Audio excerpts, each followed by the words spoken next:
ကာယပညာသင်ခန်းစာယူနေချိန်အတွင်းမှာကျောင်းသားလေးတစ်ယောက်ဟာဘောလုံးကိုမိန်းကလေးတွေရှိတဲ့ဘက်ကိုမတော်တဆကန်မိသွားခဲ့ပါတယ်။အဲ့ဒီလိုအရေးကြီးတဲ့အချိန်ခါမျိုးမှာယောက်ျားလေးတစ်ယောက်ကလေထဲကိုပြန်တက်ပြီးဘောလုံးကိုကြားဖြတ်လူယူလိုက်ရုံတင်မကပဲတိုင်ဘက်ရဲ့ကိုးပေါက်ထဲကိုပါဓာတ်ရိုက်ကန်သွင်းလိုက်ပါတယ်။ဝင်းထဲကလူတိုင်းဟာအံ့အားသင့်ပြီးကြောင်ကြည့်နေခဲ့ကြပါတယ်။မယုံကြည်နိုင်လောက်တဲ့မျက်လုံးတွေနဲ့ကြည့်နေမိကြတာပါ။ဘာဖြစ်လို့လဲဆိုတော့သူအခုလေးတင်လုတ်ပြလိုက်တာကလူသားတစ်ယောက်ရဲ့စွမ်းဆောင်ရည်ထက်ကျော်လွန်နေလို့ပါပဲ။အဲ့ဒီလူရဲ့နူးညံ့ပြီးမျက်နှာကိုမြင်လိုက်ရတဲ့အခါအဲ့ဒီမိန်းကလေးဟာဒီလိုမျိုးမတော်တဆမှုတွေခဏခဏဖြစ်ပါစေတော့လို့ဆူတောင်းမိသွားပါတော့တယ်။သူမဟာဘောလုံးကိုကန်ခဲ့တဲ့ကောင်လေးကိုချက်ချင်းပဲခွင့်လွှတ်ပေးလိုက်ပါ။ဒါကတော့ရုပ်ချောတဲ့သူတွေရရှိတဲ့အခွင့်အထူးတစ်ခုပါပဲ။ဒီဖြစ်ရဟာကျောင်းသားမိန်းကလေးတွေကြားထဲမှာဟိုးကျော်သွားခဲ့ပါတယ်။လီယိုဟာစာပေပိုင်းမှာလည်းထူးချွန်တာမဟုတ်ပဲအားကစားပိုင်းမှာလည်းပါရမီပါသူဖြစ်ပါတယ်။အဲ့ဒီလိုအဖြစ်ပြောစရာမရှိတဲ့မျက်နှာအပြင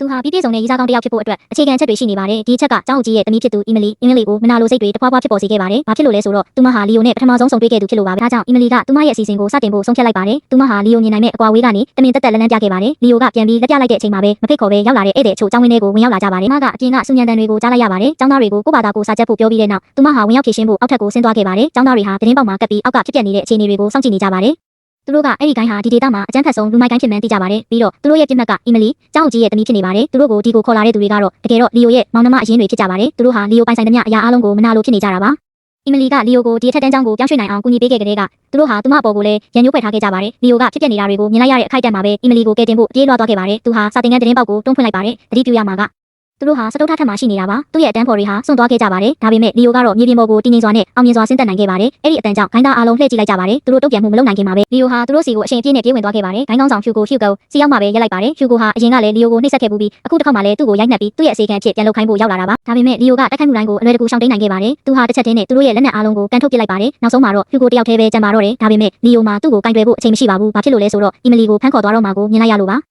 ါအဲ့ဒီအချိန်မှာပဲကြီးမတောင်တင်တဲ့လူတစ်ယောက်ဟာလူအုပ်ထဲကနေထွက်လာပါတယ်။အင်အားကြီးမှမှုအရှိမတော့အရှိန်ဆိုတာဘာမှမဟုတ်ဘူးဆိုတာမင်းကိုငါတင်ပေးရမှာပေါ့။လီယိုဟာအဲ့ဒီဘလူးကြီးရဲ့ခန္ဓာကိုယ်ကိုလက်တစ်ဖက်တည်းနဲ့တားဆီးလိုက်ပြီးအားနည်းငယ်သုံးလိုက်ယုံနဲ့တင်သူ့ကိုမီတာတော်ဝေးဝေးအထိလွင့်ထွက်သွားစေခဲ့ပါတယ်။ဒါကိုမြင်လိုက်ရတဲ့အခါဂိုင်းသားတွေဟာနောက်ထပ်မလှုပ်ရှားရဲကြတော့ပါဘူး။သူတို့ဟာလီယိုကအီမလီစီကိုတင်းငိမ်စွာရှောက်သွားတာကိုပဲကြည့်နေမိကြပါတယ်။လီယိုရဲ့လက်လူရှုမှုကိုခံလိုက်ရလို့အရှက်ရသွားတယ်။ဟျူကိုဟာဆိုင်ကယ်ကိုဆက်နိုးပြီးသူ့စီကိုမောင်းဝင်သွားပါတယ်။လီယိုကအလွယ်တကူဘေးကိုရှောင်လိုက်ပါတယ်။ဒါကဟျူကိုမျောလင့်ထားတဲ့အတိုင်းပါပဲ။သူကဆိုင်ကယ်ရဲ့နောက်ပိုင်းနဲ့တိုက်ခိုက်ဖို့ပြင်ဆင်ထားတာပါ။ဒါပေမဲ့ဒါတွေအားလုံးကလီယိုရဲ့တွက်ချက်မှုထဲမှာရှိနေပြီးသားပါ။လီယိုဟာလေထဲကိုမီတာရာနဲ့ချီမြင့်အောင်ခုန်တက်လိုက်ပါတယ်။ဟျူကိုဟာအံ့အားသင့်သွားခဲ့ပါတယ်။အာယုံလွင့်သွားပြီးသူ့ရဲ့ဆိုင်ကယ်ကိုမထိန်းချုပ်နိုင်တော့ပဲလေကားကိုတိုက်မိကပောက်ကွဲမှုဖြစ်သွားခဲ့ပါတယ်။ဒီဖြစ်ရပြီးတဲ့နောက်ရဲတပ်ဖွဲ့နဲ့လူနာတင်ရင်တွေအခင်းဖြစ်ပွားရာနေရာကိုရောက်ရှိလာပါတယ်။ဂိုင်းနာအားလုံးကိုစစ်ဆေးမေးမြန်းဖို့ခေါ်ဆောင်သွားခဲ့ကြပါတယ်။လီယိုကအီမလီကိုအဆင်ပြေရဲ့လားလို့မေးခဲ့ပါတယ်။သူမကအဆင်ပြေပါတယ်လို့မင်းပြောလိုက်ရတဲ့အချိန်မှာပဲသူမရဲ့ခန္ဓာကိုယ်ကတော့အမှန်တိုင်းတုံ့ပြန်ပြသွားခဲ့ပါတယ်။လီယိုကပြင်မြန်စွာတုံ့ပြန်လိုက်ပါတယ်။ဒါပေမဲ့အဲ့ဒီလိုလှုပ်လိုက်ခြင်းကြောင့်ပဲသူတို့နှစ်ယောက်ဟာရင်းနှီးတဲ့ဖက်လဲတကင်းနေထားဖြစ်သွားခဲ့ကြပါတယ်။သူတို့နှစ်ယောက်ကြားကအခြေအနေလေးကောင်းမွန်နေတဲ့အချိန်မှာပဲရဲတွေနဲ့နောက်ထပ်ပြဿနာတစ်ခုထပ်ဖြစ်သွားခဲ့ပါတယ်။လီယိုရဲ့မောင်လေးဟာရုတ်တရက်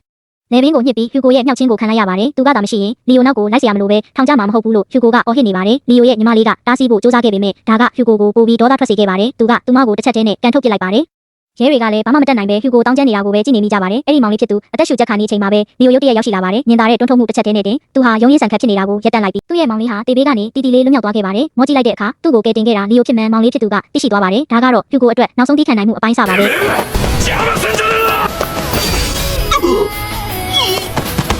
အဲ့ဒီအချိန်ကျမှပဲအဲ့ဒီမောင်နှမတွေဟာအစ်စ်မှန်နောက်တရခဲ့ကြပါတော့တယ်သူတို့ဟာလီယိုကိုငငယ်ကလေးကနှိပ်စက်ခဲ့ကြတာပါဒါပေမဲ့လီယိုရဲ့အဖြေကတော့ရိုးရှင်းပါတယ်သူဟာသူ့ရဲ့မိသားစုတည်ဆုံးသွားတာကိုတော့ဒီအတိုင်းထိုင်ကြည့်မနေနိုင်ပါဘူး